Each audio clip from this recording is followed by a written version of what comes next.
Amén. Si quieren venir más adelante, los que están atrás, así a medida que van llegando, se van sumando atrás. ¿Han oído esa pregunta que por lo general hacen muchas personas de que la Biblia es un libro escrito por hombres? ¿Han escuchado eso? Siempre se ha criticado eso, ¿no? Y nosotros que hemos tenido la oportunidad de estudiar la Biblia y especialmente la doctrina que hace referencia a la escritura, bibliología, hemos aprendido que la Biblia fue escrita por muchos autores de distintas épocas, en distintos lugares geográficos, en distintas culturas, pero todos hablan de una sola misma cosa, ¿no? Entonces, creo que es importante entender que cuando sacamos a Cristo fuera de la Escritura, es muy posible caer en esa confusión de que la Biblia es escrita por los hombres. Pero la pregunta es cómo hacen todos los autores de distintas épocas, de distintos lugares, sin conocerse unos a otros, que hablan de la misma persona. Entonces, la necesidad de encontrar a Cristo en la Biblia es vital. Por supuesto que es vital.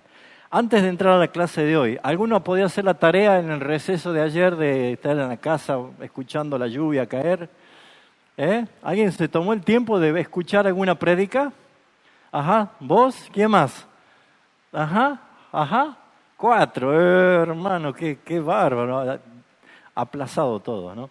Bueno, de los 4, sin dar el nombre del predicador, ¿qué tipo de predicación han visto?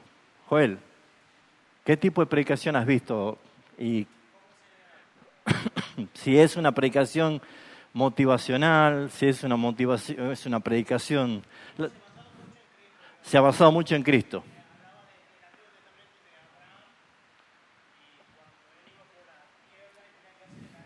Ajá.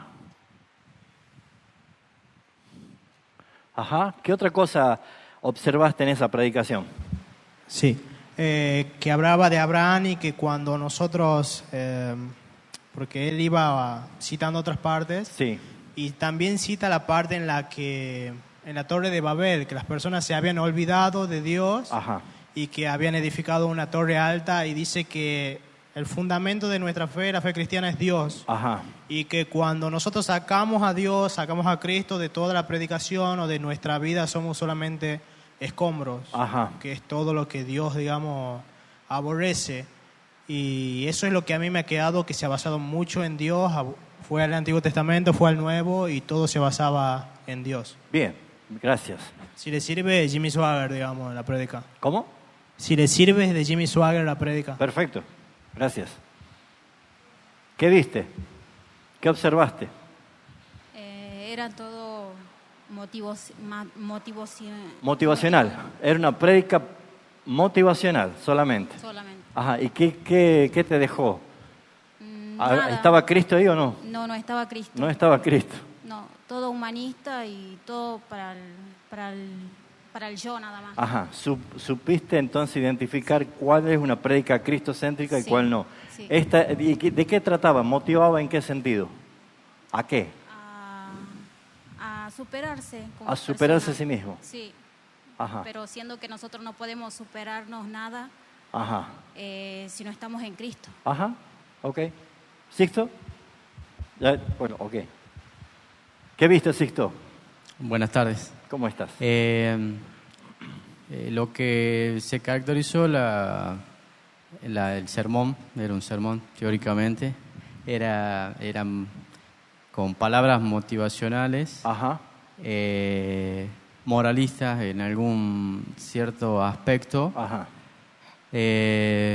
pero sin Cristo, digamos. Sin Cristo. Sin Cristo, totalmente. O sea que apuntaba a que tenés que ser mejor. Antropocéntrica, o sea, Ajá. dirigida directamente al ser humano de que tiene que superarse y que tiene Bien. que hacer tales cosas para obtener algo a cambio de eso. Ujú. Ok. Y bueno, me voy a tomar el tiempo, aunque dijo que no nombremos al predicador, es Dante Gebel. Dante ¿Sí? Gebel, ajá. Sí, sí. ¿Vos también? ¿Tuvieron la misma reunión? Acá. Bueno, buenas tardes, hermanos. También acá voy a compartir con mi hermana Eli, con Sixto, también Ajá. una prédica emocional y motivacionalista. Emocional Sí, y motivacional. que este varón, Ajá. predicando en teoría, un ejemplo, usaba un saco roto, un Ajá. traje roto, que él decía que siendo él apóstol, ¿cómo es posible que Dios no lo bendiga a él Ajá. para que él pueda bendecir a la congregación? Ajá. ¿Verdad? Entonces todo ese tiempo solo fue... Él era el modelo. claro, digamos, dándose la gloria y el honor a él, Ajá. ¿verdad? Y lo que dice según, acá tengo para compartir, Sí, dale. lo que dice primera de Timoteo 6 en adelante dice, pero gran ganancia es la piedad acompañada de contentamiento, Ajá. porque nada hemos traído a este mundo y sin duda, nada podremos sacar. Así que teniendo sustento y abrigo, estemos contentos con esto. Ajá. Porque los que quieren enriquecerse caen en tentación y lazo y en muchas codicias necias y dañosas que hunden a los hombres en destrucción y perdición. Más claro, échale agua. ¿Quién había levantado la mano por allá que vio? ¿Joel? Pasale a Joel. ¿Qué viste, Joel? ¿Qué observaste? Bueno, era una prédica sobre el Salmo 88, Ajá, que es el lindo salmo más oscuro de la Biblia, Sí. así lo relata el predicador. Y antes de escucharlo, me preguntaba de qué manera podía ser este salmo utilizado, ya sea de manera motivacional o moralista. Ujú. Y se me ocurría que usaría este salmo tal vez describiendo tal vez al creyente o a la persona como alguien que pasa todas sus aflicciones, y tal vez tiraría una frase así como Dios le da las peores batallas a sus mejores creyentes. Me imaginaba algo así, ¿no? Una Ajá. prédica yendo para ese lado motivacional. Pero bueno, este predicador, digamos, el tema central del mensaje era que cuando un verdadero creyente se sienta abatido, ora a Dios por ayuda, y aunque Dios no responda, continúa orando a Dios por ayuda. Bien. Lo que hace básicamente es dividir el salmo en varias partes. Ajá. Cuando el creyente es abatido físicamente, los primeros versículos, después cuando es abatido emocionalmente, y al último cuando es abatido espiritualmente. Ujú. Básicamente en la conclusión hace una tipología de Cristo, porque digamos reflexiona, por ejemplo, dice que pasan cosas malas a un creyente, y dice sí, le pasó a Jesús. Fue la mejor persona, era perfecto, tenía perfecta comunión con Dios y sufrió en el Calvario. Ajá. Bueno, después otro punto que toca es que dice las tinieblas pueden ser relativas, porque en el último versículo habla algo así como que mi único amigo es la oscuridad. Y resalta él, el predicador, dice, pero un hombre que sufrió ha hecho que las tinieblas ya no sean la palabra final. Ajá. Y su nombre es Jesús. Él tomó nuestro pecado, Él experimentó las tinieblas. Ajá. Por eso, recalca el último, a partir de la muerte y resurrección de Jesús, cualquier circunstancia adversa que suframos o incluso la muerte solo es algo transitorio. Esa es la conexión. Esa es la conexión que Bien. hace. Yo pienso que sí es cristocéntrica, aunque hubiera tomado como más semejanzas el Está salmo bien. con... Pero la conexión estuvo bien. La conexión o sea, no lo que vos tenés que hacer, sino lo que él ya hizo. Exactamente. Ok. ¿Alguien más tuvo alguna observación de alguna predicación? Recordamos rápidamente cuáles eran los peligros. ¿Se acuerdan? Alimentaba el orgullo humano, promovía la falsa espiritualidad y producían frutos no perdurables en la vida del creyente. Eso es cuando predicamos el texto de la Biblia sin Cristo. Y habíamos visto algunas características, ¿se acuerdan? Que era la predicación moralista, en la cual tienes que ser bueno, pórtate bien, no cruces en rojo, paga las deudas, cosas así, ¿no es cierto? Moralista. Habíamos visto la predicación emocionalista. Tú debes sentir, tú debes experimentar, tú debes llorar, apuntado más que nada a la emoción. Entonces muchas veces los hermanos se la pasan llorando toda la reunión y creen que ha sido tocado por el Señor, pero ha sido una motivación puramente emocional. La otra era justamente la predicación motivacional, que era tú lo puedes lograr, vas a vencer, vas a triunfar. O sea, haciendo énfasis en el hombre, en el desempeño del ser humano. Bueno, eso lo vimos antes de ayer. Está en video para que cuando ya esté subido lo puedan chequear los que no lo vieron. Pero hoy vamos a entrar y voy a pedirle que prestemos atención a la clase. Bueno, hoy es la última clase, así que, pero al taller de ahora, ¿no? Juan leyó Lucas capítulo 24. Quiero resaltar un punto de ese relato. Lucas capítulo, se largó, mire qué bien que llegaron justo, ¿no? Torrencialmente. Bueno, hasta las 3 de la mañana dice que va a durar el temporal, así que nos quedamos tranquilos. Sí.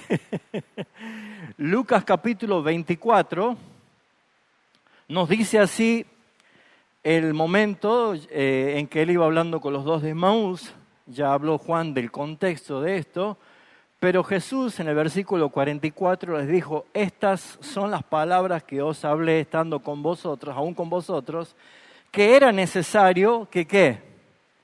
Que se cumpliese. Era necesario que se cumpliese todo lo que está escrito. ¿De quién? De mí, dijo Jesús. Jesús hacía referencia de que todo lo que se habló de él se iba a cumplir. Y no puso el punto final allí, sino que extiende una aclaración para que veamos el panorama de todo el Antiguo Testamento, que dice en la ley de Moisés. ¿Qué es la ley de Moisés? Pentateuco. Génesis, Éxodo, Levítico, Número y Deuteronomio. ¿Habla de Cristo allí? Totalmente. ¿Qué más dice? En los profetas. ¿Tenemos profetas menores, profetas mayores? ¿Hablan los profetas de Cristo? Sí. Y en los salmos, las lecturas sapiensal. Entonces, Cristo está diciendo que la Escritura habla de Él. Pero no era posible que ellos entendieran si no pasaba esto que dice el versículo 45. Entonces, ahí está la clave. Les abrió el entendimiento para que comprendiesen las Escrituras. ¿Cuál es la tarea principal de un predicador al usar correctamente la palabra del Señor y a mostrar a Cristo en la palabra? Es que se va a abrir, ¿qué cosa? El entendimiento de la congregación. Y no hay nada más maravilloso que ver a Cristo y ver su obra, ver su triunfo, porque nuestra fe no nos salva. Nos salva nuestra fe y nuestra confianza puesta en su obra, en lo que Él logró. Si yo no veo esto y estoy mirando cualquier otra cosa en la Biblia, vamos a tener conflicto en esto. Entonces, la clase de hoy, en este segundo taller, vamos a hablar de la tipología, el tipo y antitipos. ¿Cómo ver a Cristo? Como verá, me esmeré dibujando. Vine esta mañana, dibujé, escribí todo, porque esto no se lo hace en 3 minutos. Así que ustedes no fanfarroneen sacando fotos, quiero ver los dibujos después ustedes también, ¿no? A ver cómo les sale. Pero bueno, creo que es bastante claro entender que hay un panorama del Antiguo Testamento, habiendo tal vez no puesto todo, porque nosotros vemos que comienza con Adán, el primer tipo. Y luego vamos a hablar de todo esto para que veamos cómo realmente a Cristo lo podemos encontrar en todo el Antiguo Testamento. ¿Cuánto han visto la saga de la película Superman? ¿Nosotros 4 nada más? ¿No tuvieron infancia ustedes? ¿Nunca vieron Superman? Sí, hermoso Superman. Bueno, ¿qué pasaría si nosotros sacamos a Superman de la película Superman? ¿Qué pasa si nosotros diríamos, yo vi la película Superman y aprendí cómo luchar yo contra Lex Luthor? Yo aprendí cómo poder sobreponerme de la kriptonita que me debilita. Bueno, no habla de nosotros, eso es todo de Superman. Él es el que debe luchar contra el Lex Luthor, él es el que debe ejercitar sus poderes, él debe hacerle frente a la kriptonita para que no lo debilite. No tiene sentido de que nosotros veamos la película Superman y pensemos que nosotros lo debemos aplicar en nuestra vida. aunque algunos sí ha intentado ponerse un toallón en la espalda y saltar del techo pensando que podía volar. ¿Quién no lo hizo? Bueno, yo lo hice de la cucheta y me dolió, porque esas cosas, cuando uno es niño, juega y fantasea con eso. Nunca soñó que quería volar, nunca se imaginó volar. Bueno, todas esas cosas forman parte de la imaginación. Si nosotros sacamos a Superman de su saga, la película pierde el sentido.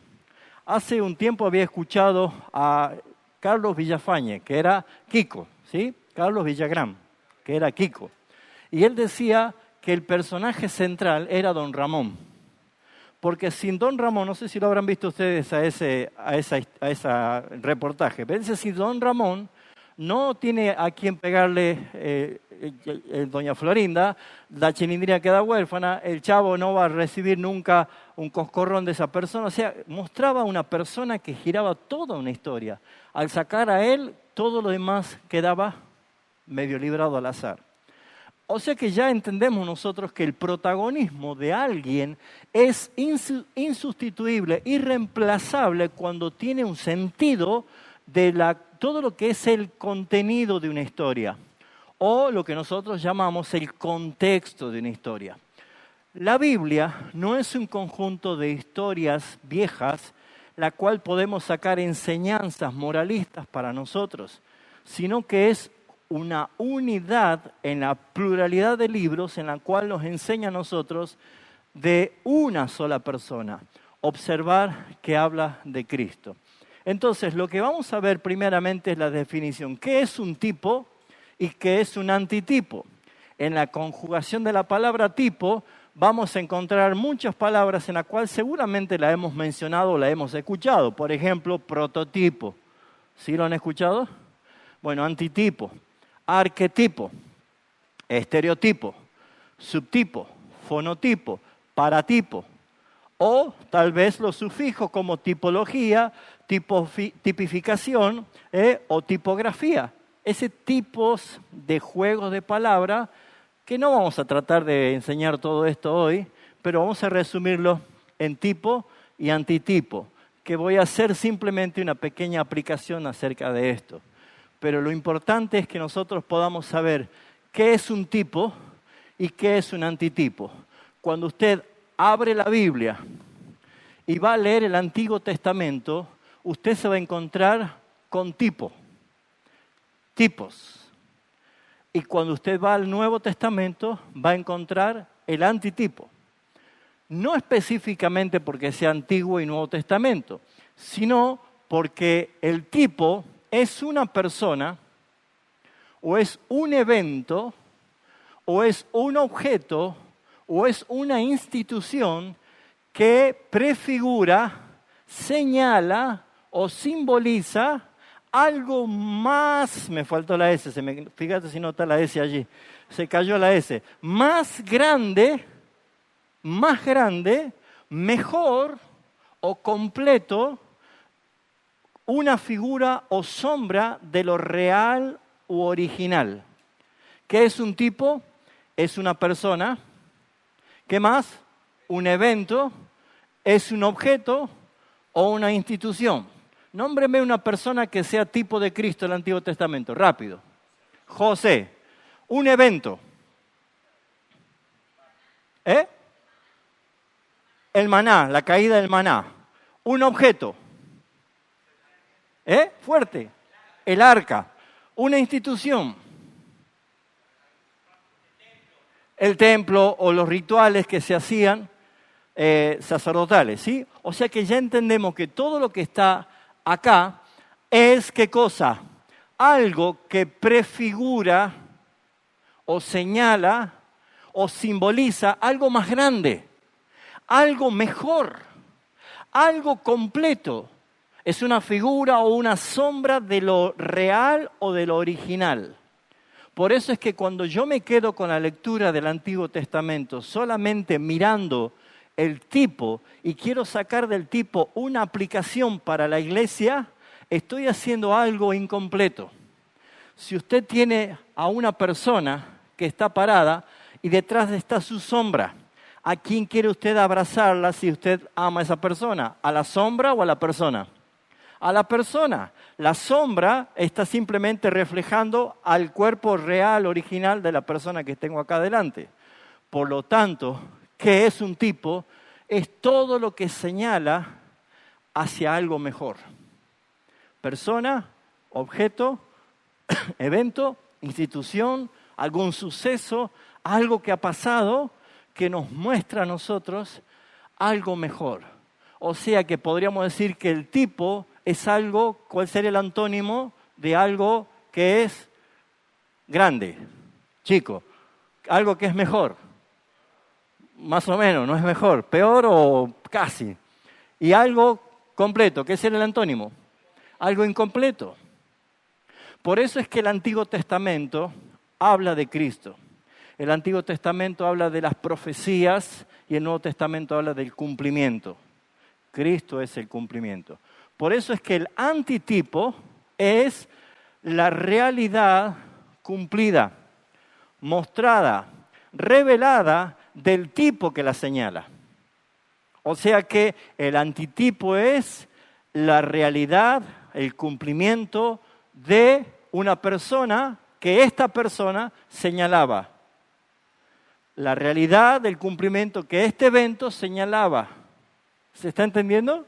La realidad o el suceso que esta institución u objeto señalaba.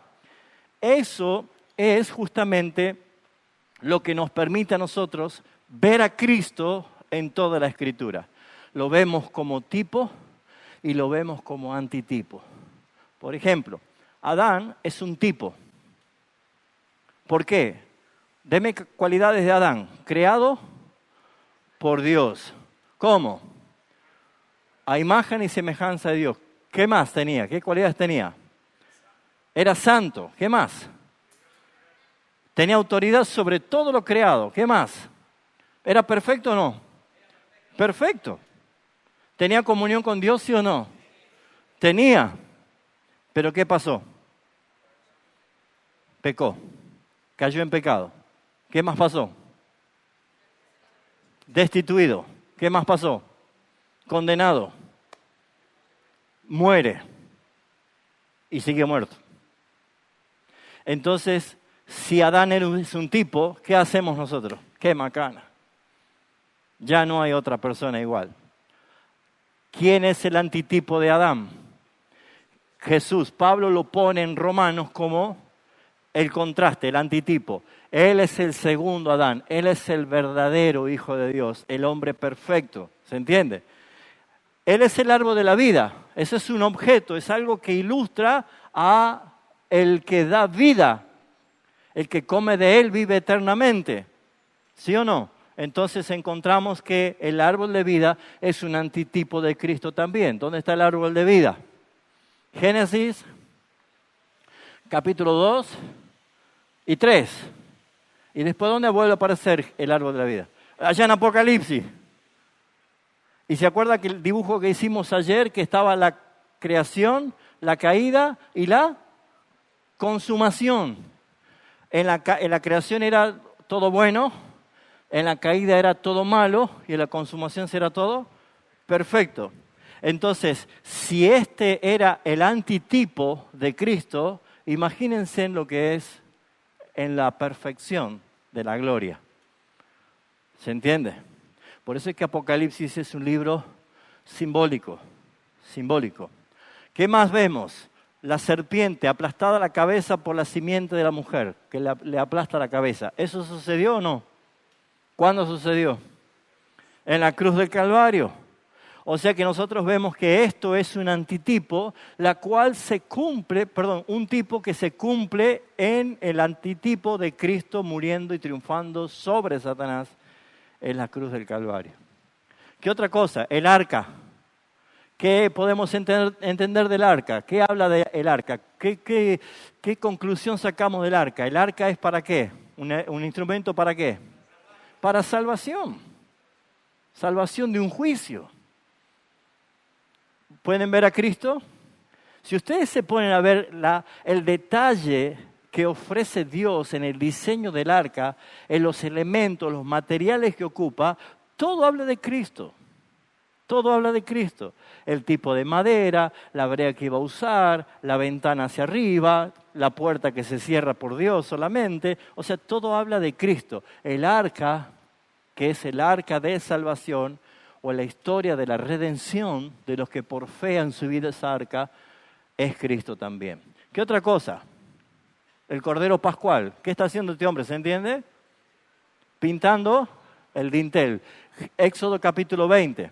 Si vos pensás que era el arquero atajando un penal, puede ser, ¿no?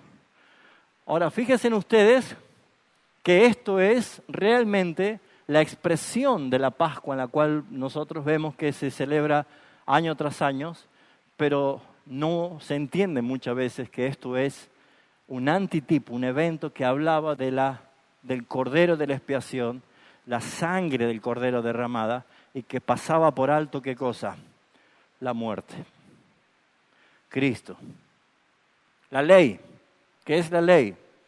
Es la palabra, es el verbo. Juan 1:1, Él era el verbo. Él es Dios, Él es la palabra. Él es la ley. Por eso es que cuando recibe la palabra ya no está escrita en piedra, está escrita ¿en dónde? En nuestros corazones, porque Cristo mora en nosotros. Perdón. El tabernáculo, que luego se hizo el templo, el diseño del tabernáculo, cada cosa que Dios le advirtió a Moisés, que haga todo conforme a lo que se le ha mostrado en el monte, que no se le ocurre inventar nada, porque cada diseño, la piolita, el color de las telas, la distribución, las medidas, las estacas fundidas para la mitad, la otra mitad hacia afuera, una parte de madera, otra parte de bronce, el altar del sacrificio, el altar del albacro, el altar de adentro de donde estaba el arca, todo habla de Cristo. Es impresionante el diseño cuando uno empieza a ver cómo todo esto hablaba de algo mejor. Hebreos capítulo 9 y 10 lo deja bien en claro de que Cristo es el cumplimiento. Es el sumo sacerdote que nos convenía. Es el altar en el cual el Señor ha entrado. La serpiente de bronce, ¿se acuerda qué había pasado con Moisés? Lo había picado serpientes ardientes que supuestamente le daban mucha fiebre y moría. Pero ¿qué pasó? Dios le dijo que levante un asta donde haya una serpiente de bronce y el que mira se salvaba. ¿Quién dijo esto y dónde está en el Nuevo Testamento aplicado como el antitipo? El mismo Jesús lo dijo en Juan capítulo 3, así como, con Nicodemo, así como la serpiente fue levantada, así es necesario que el Hijo sea levantado. Él mismo dando cumplimiento a qué. El que mira al Señor será salvo. Mirad a mí. Isaías. El altar del sacrificio. ¿Se nota que es un piedra y un cordero? ¿Sí? Más o menos. Bueno, el altar del sacrificio. ¿Qué entendemos nosotros? Esto es una tipología ¿de qué? Antitipo de el Gólgota, la cruz, el cordero. ¿Sí? Y si nos vamos nosotros acá al principio, él tenía 2 hijos. ¿Se acuerda qué ofrenda fue aceptada y cuál no? ¿Cuál fue aceptada? La de Abel. Porque ¿qué hizo Abel? Esto. ¿Qué hizo Caín? ¿Trajo la fruta podrida, la sandía con gusanos? No, trajo lo mejor. Pero ¿por qué Dios escogió el altar y no escogió las frutas? Por el diseño de la tipología. Este es un tipo. Piedra es el Gólgota. La madera es la cruz y el cordero es Cristo.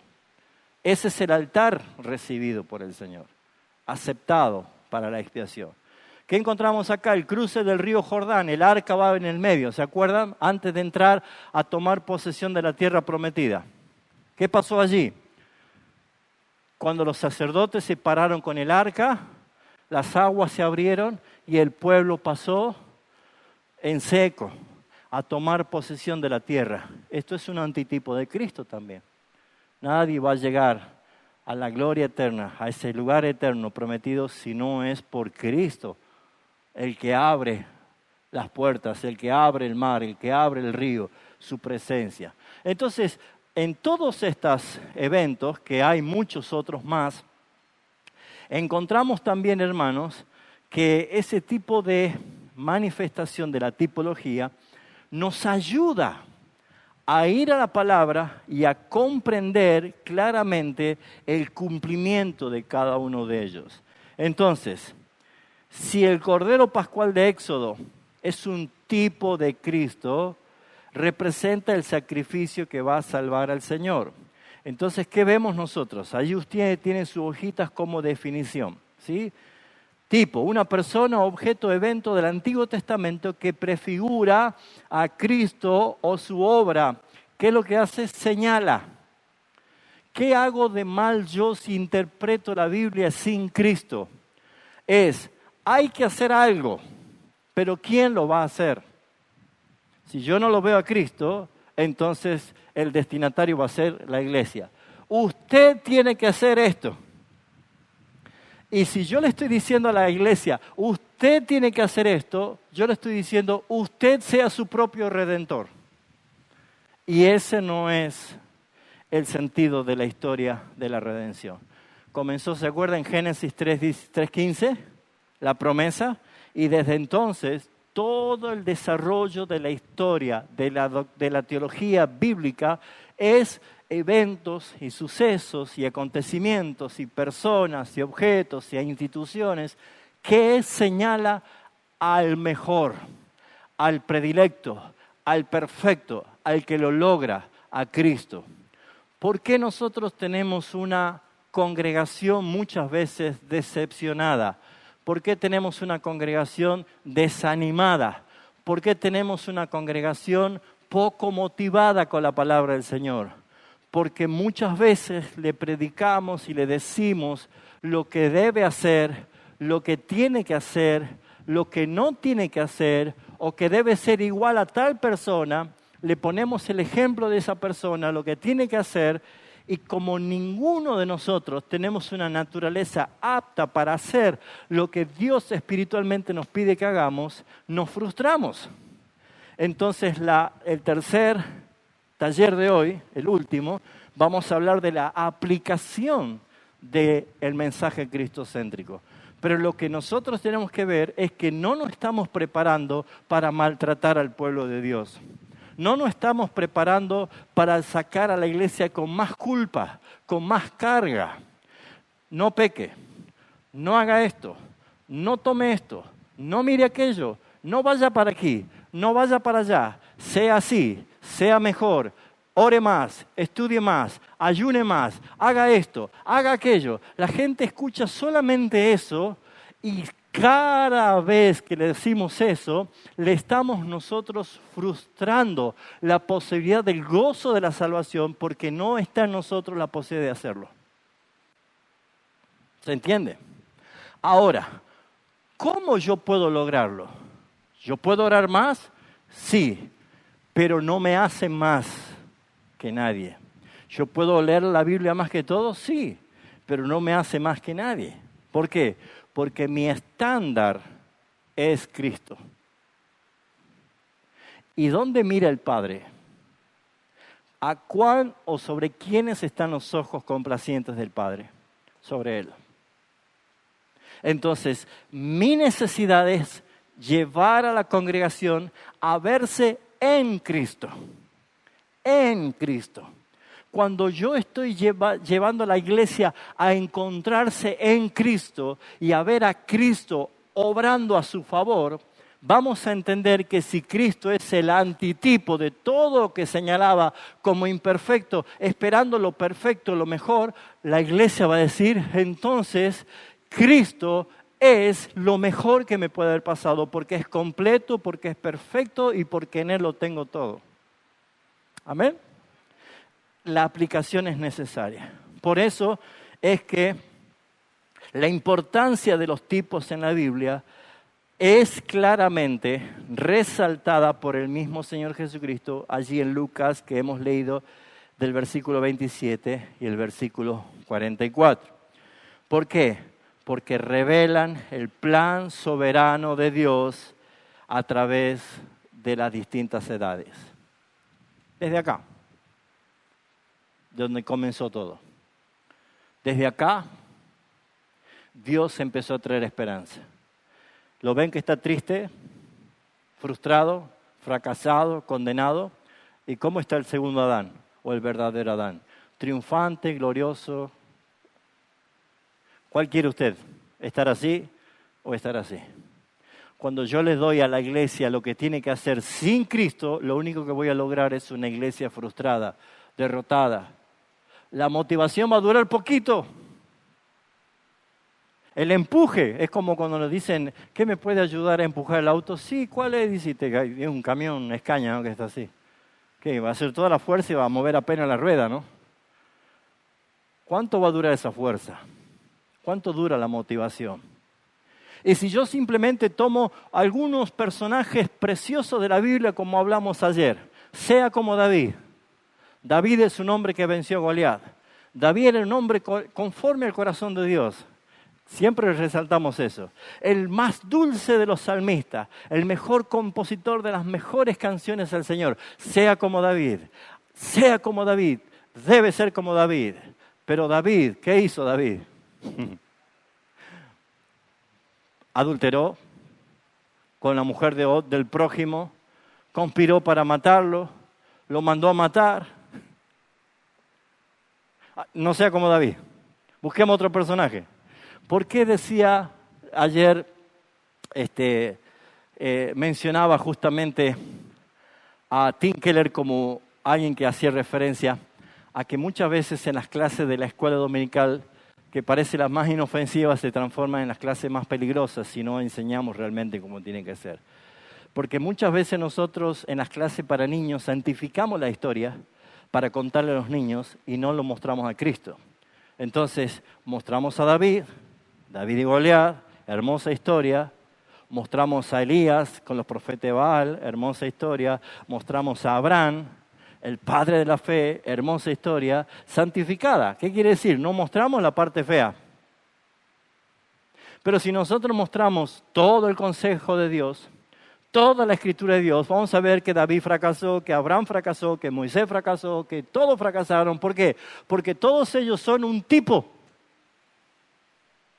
¿Es bueno imitar lo que ellos hicieron? Sí. Como Pablo decía, sean imitadores míos, así como yo soy de Cristo.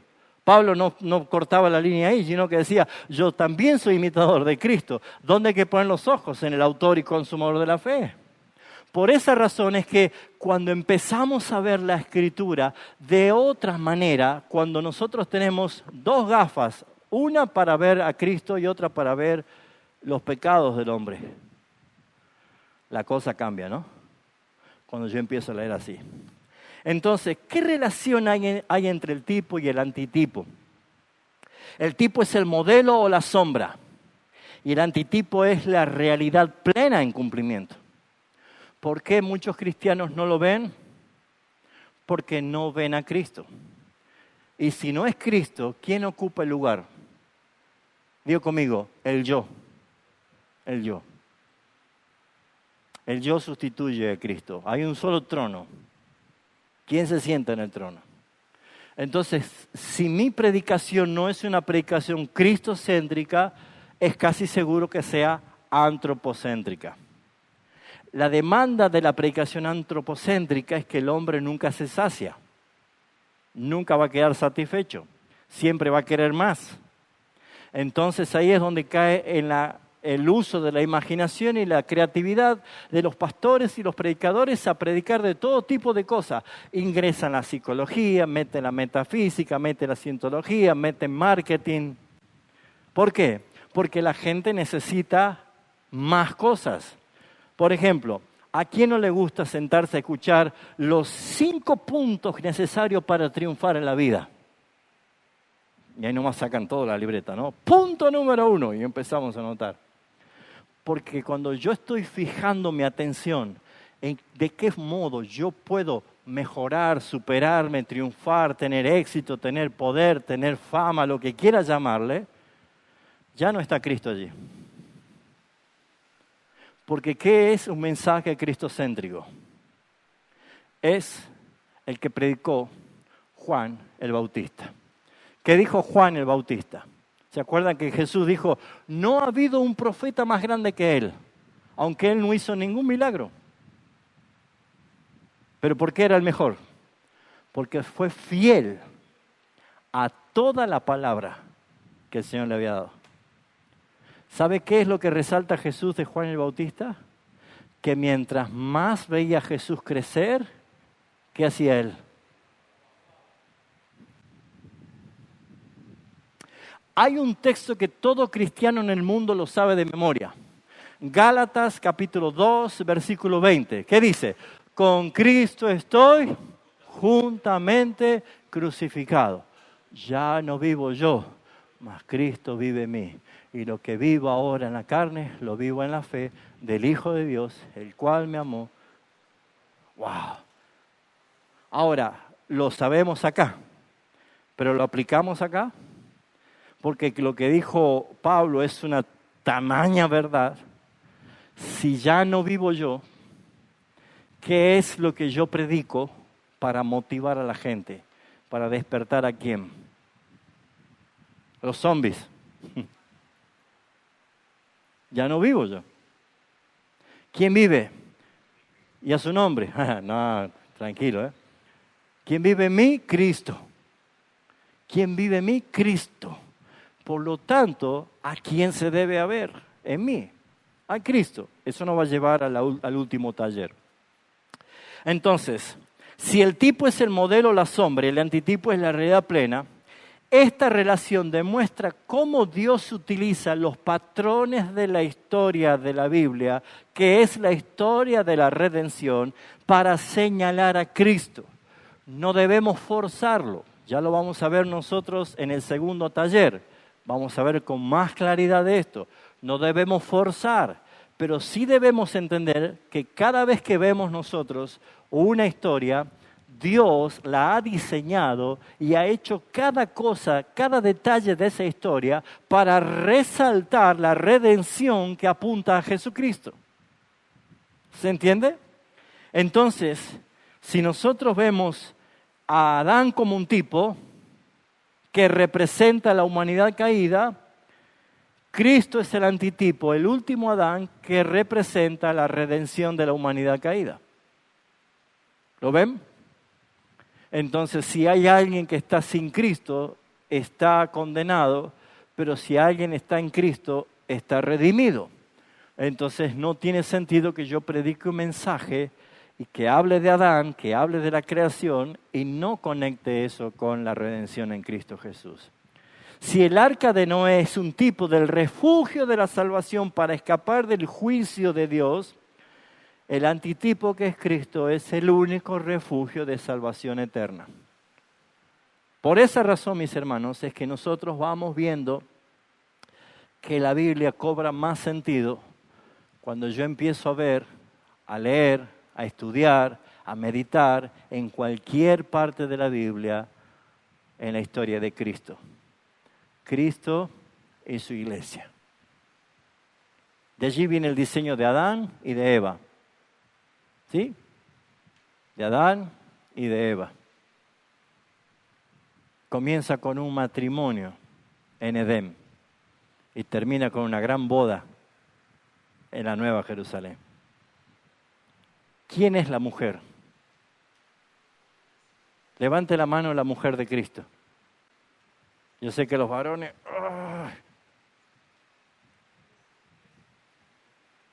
El Padre nos ve como hijo, pero Cristo nos ve como su esposa. Y el sentido más puro de la iglesia es entender el concepto del matrimonio puro entre el esposo y la esposa, que Pablo lo representa en Efesios capítulo 5. Por eso es que este enfoque es crucial, hermanos, para interpretar la Biblia, para predicar, para enseñar a otros, para enseñar a los hijos, para transmitir cualquier concepto de la palabra. Nunca saque a Cristo de la Biblia, porque Cristo dijo, las Escrituras dan testimonio de mí. Hablan de mí. No habla de otra cosa. Si va a ver Superman, no espere a verlo Batman, aunque hay una película que han metido una fusión ya, ¿no? Aparece Batman, aparece todo. ¿Por qué? Porque la gente es insatisfecha, quiere ver todo junto. Pero cuando Cristo está, es el que satisface y es suficiente para todos. Así que identificar los tipos en el Antiguo Testamento, hermanos, es necesario. ¿Es fácil?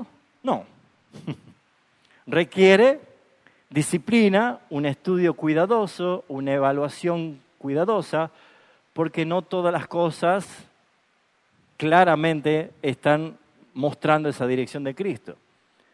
Y si yo encuentro un texto en el cual no veo a Cristo allí, o no veo una persona que me señale a Cristo, o un evento que me señale a Cristo, ¿qué hago? ¿Lo arranco de la Biblia? No.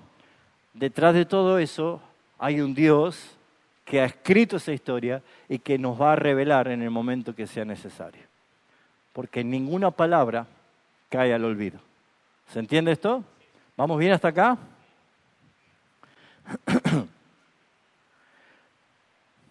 Voy a dar algunos conceptos rápidos. Creo que una de sus hojitas atrás tiene en blanco si quiere tomar nota. Pero vamos a tratar de ver algunos principios prácticos para reconocer estos tipos. Primero, examine el propósito redentor de la Biblia. Usted agarra una historia, examine, lea y diga, ¿de qué forma Dios acude en ayuda en esta situación? Acuérdense que nosotros no somos redentor de nosotros mismos. El hombre está en problema y la solución no es del hombre, es de Dios. ¿Se acuerda? Entonces, cuando vemos cualquier pasaje del Antiguo Testamento, identifique cuál es el propósito redentor de ese texto. Si Él abrió el mar, si Él dio comida, ¿qué es lo que hizo el Señor? Por ejemplo, ¿qué pasó con Agar e Ismael? Sara le hace un berrinche a Abraham y Abraham agarra y dice, bueno, la voy a expulsar. ¿Y con qué la manda al desierto? Con una vasija de agua y un cacho de pan y la manda al desierto. Sabe que una vasija de agua le va a durar hasta la esquina y lo que sucedió es que estaban desfalleciendo de hambre y de sed. ¿Se acuerda? ¿Qué pasó con Agar? ¿Qué hizo con Ismael? Lo dejó porque lloraba de hambre y de sed y ella se fue lejos, ¿a dónde? A llorar para no verlo morir a su hijo.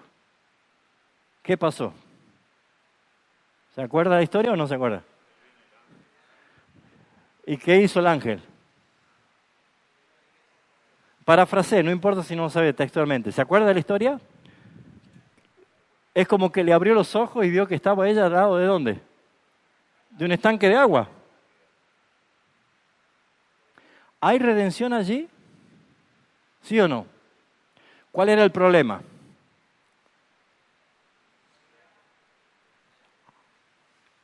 ¿Cuál es el problema? Hable. Muriendo de sed, la muerte. El problema era la muerte. ¿Cuál era la solución? ¿El agua para qué? Para que no muera. Muy bien. ¿Qué sucedió? ¿Cómo hizo para que no muera y tenga agua? Dios es el que trae la solución. ¿Cómo lo hace?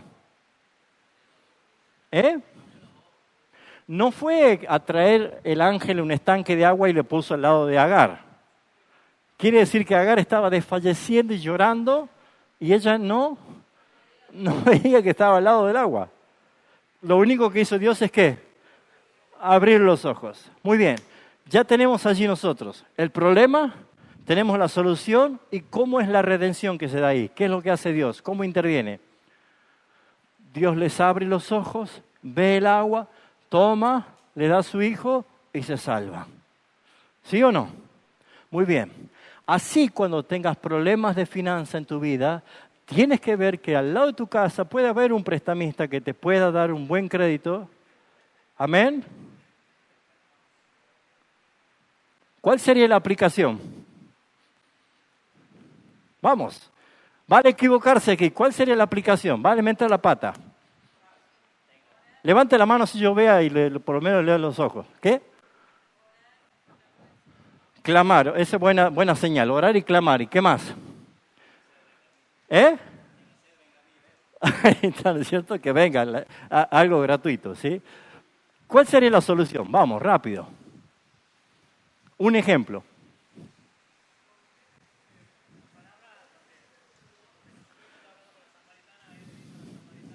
Pero ya te fuiste a la samaritana, yo estoy hablando de este texto. Él es el agua de vida. Ajá. Entonces, ¿cómo conectamos con Cristo y la redención? Mire todo el agua que está cayendo ahora. Sienta para que se inspire, hermano. Claro, espiritualice. Mire esa agua, ¿no? Bueno, ¿qué es lo que nosotros vemos de esto? Que hay historias que la encontramos, pero no sabemos cómo conectarla con Cristo y cómo darle a la congregación la aplicación. Eso lo vamos a ver después. Pero yo quiero que ustedes vean que esa encrucijada caemos casi todos los pastores. Vemos la historia, entendemos la historia, vemos la solución, pero cuando vamos a aplicar hacemos un lío. Siempre hacemos un lío. Entonces debemos aprender a hacer una buena aplicación. Número 2. La primera era examina el propósito redentor de la Biblia. Número 2. Busca características paralelas entre el tipo y Cristo. Busca características paralelas entre Cristo, el tipo y Cristo, ¿sí? Si vamos a ver una historia, veamos, ¿hay alguna persona, hay algún evento, hay algún objeto, hay alguna situación que me prefigure, me señale algo mejor de lo que está pasando ahí, que es Cristo? Esa debe ser mi observación. Por ejemplo, si es una persona, un personaje que actúa como mediador, como salvador o redentor. Por ejemplo, Moisés. Moisés es un tipo de Cristo, porque él cumple características de mediador, él es el que hablaba con Dios para que el pueblo no se arrime. Él es el que tenía la tarea de sacar en libertad al pueblo, el Salvador, enfrentando a Faraón. Él es el que hacía la tarea de redención, que le traía justamente, ¿se acuerda cuando levantaba las manos, la libertad y la victoria al pueblo? ¿Cuántas historias, cuántos sermones podemos hablar de Moisés y ni siquiera mencionar a Cristo? ¿Se da cuenta? Sería un excelente mensaje para una sinagoga, ¿sí o no? ¿Estarían contentos los judíos? Contentos, porque no hemos tocado a Cristo. Pero si nosotros vemos una persona que reúne características de un tipo, empiezo yo a tener más claridad de que acá puedo conectarlo con Cristo. ¿Me estoy haciendo entender? Por ejemplo, un evento, un acontecimiento que refleja salvación. Por ejemplo, el cruce del Mar Rojo. Hace poquito están publicando que los arqueólogos están encontrando los restos de los carros del faraón y todo en el agua, ¿no? Chocolate por la noticia, ¿no? De acá ya lo dice hace cuánto. Pero bueno. Pero fíjense ustedes, hermanos, que hay un evento en el cual refleja salvación. ¿Qué pasó cuando pasó el último israelita y venía Faraón con todo? ¿Qué pasó?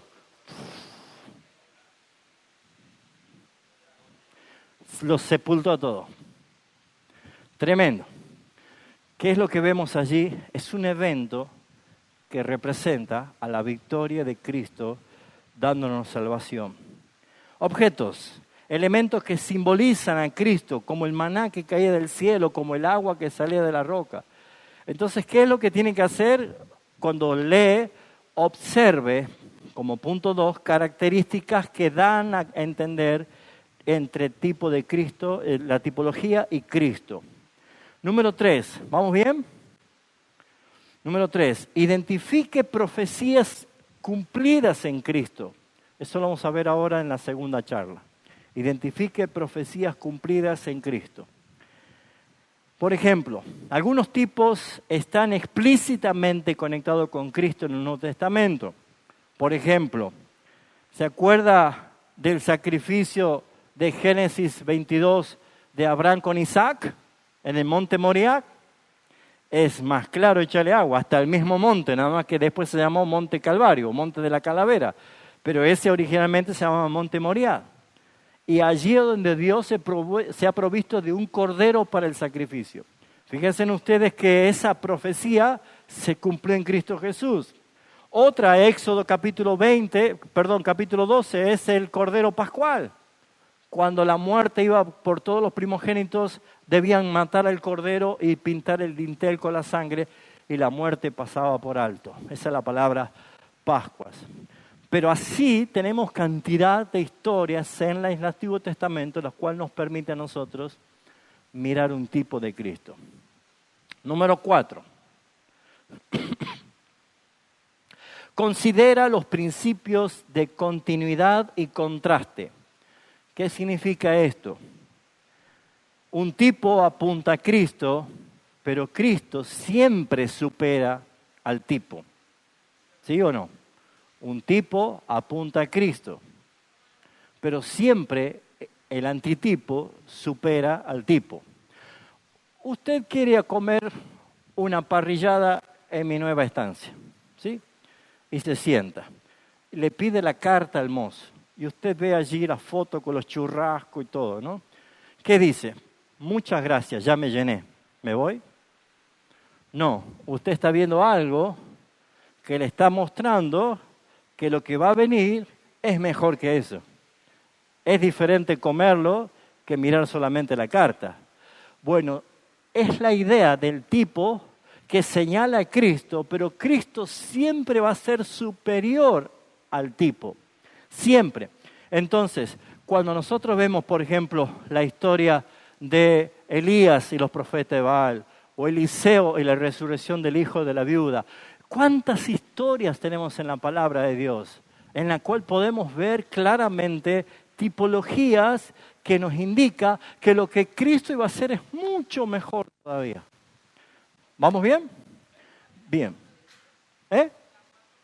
La 4 es considera los principios de continuidad y contraste. Por ejemplo, continuidad. Tipo introduce un tema que Cristo cumple perfectamente. Por ejemplo, veamos de institución.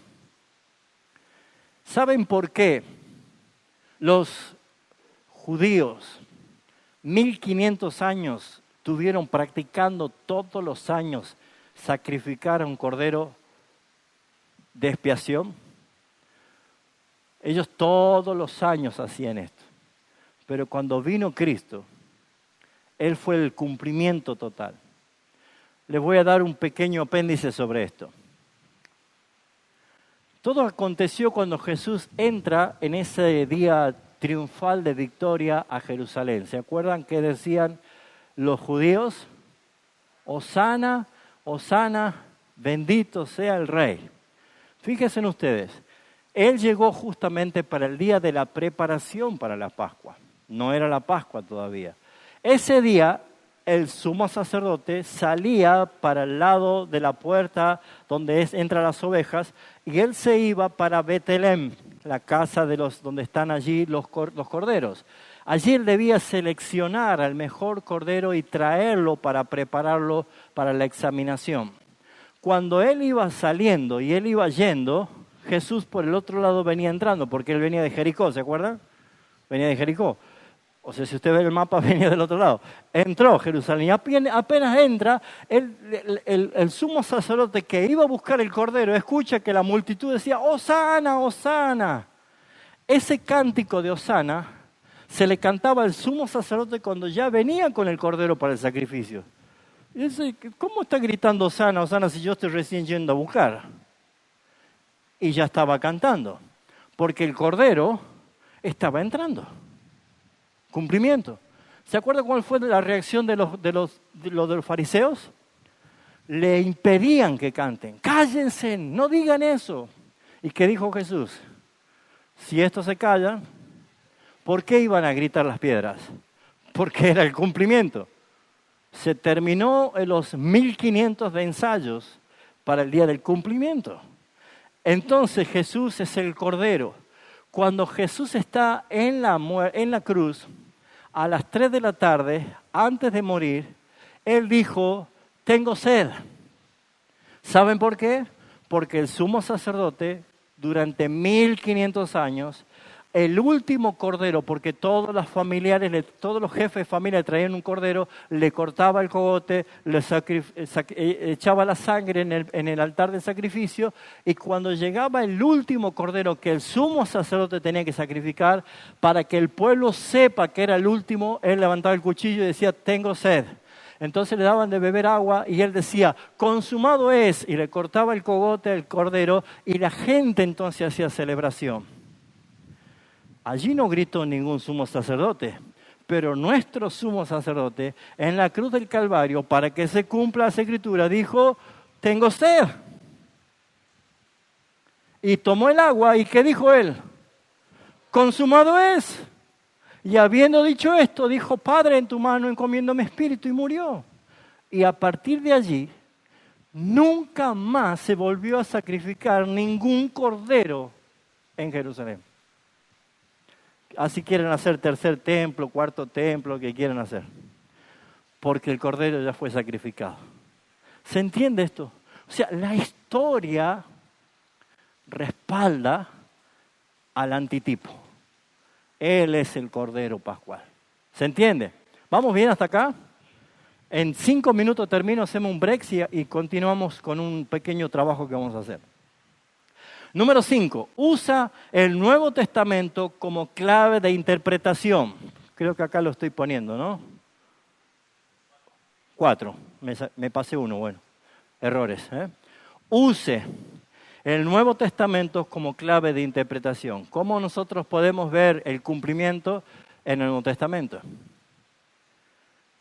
Pablo utiliza mucho el Antiguo Testamento, Pedro usa mucho el Antiguo Testamento. Entonces nosotros podemos ver claramente el cumplimiento de todas esas cosas. La serpiente de bronce de número 21 la encontramos en Juan capítulo 3, 14.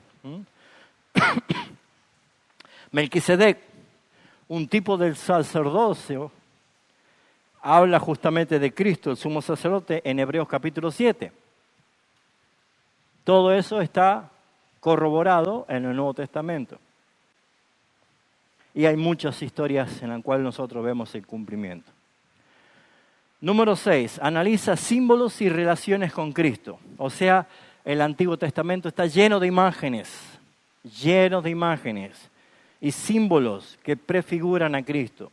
El tabernáculo, los elementos, los utensilios, las ceremonias, los rituales, las dieztas, sí. ¿Cómo? La institución del matrimonio, todo eso son figuras, todo esto nos ayuda a nosotros a poder entender cómo se relaciona con Cristo, ¿sí? El arca de Noé, el arco iris, bien.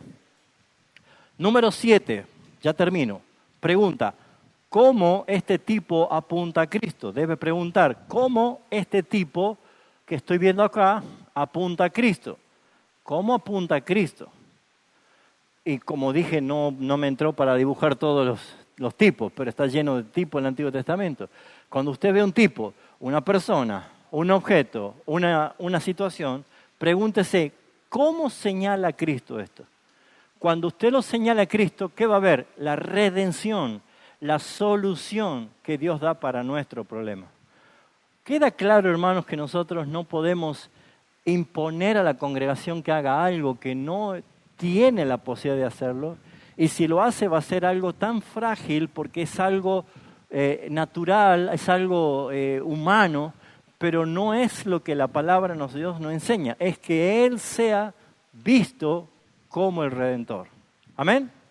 Bien, 5 minutos para hacer preguntas, rápido, preguntas sobre el tema.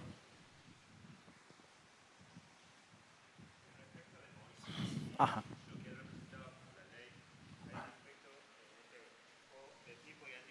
Ahí está. Bien, respecto de Moisés y lo que él representaba inicialmente, que era la ley, después que el Señor le otorga los mandamientos, sí. También por cómo resplandecía el rostro de Moisés, dice que el Señor le pone un velo en el rostro para que... ¿A qué apunta? A la gloria misma de la palabra.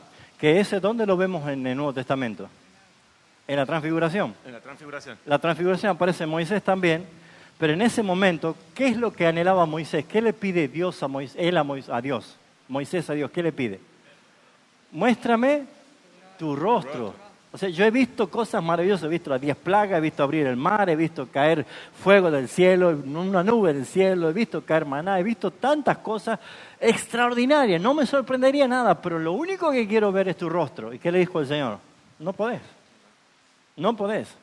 No estaba en una posición de ver el rostro. Ahora, ¿se cumple o no se cumple que Moisés ve el rostro de Cristo? Así es. En la transfiguración.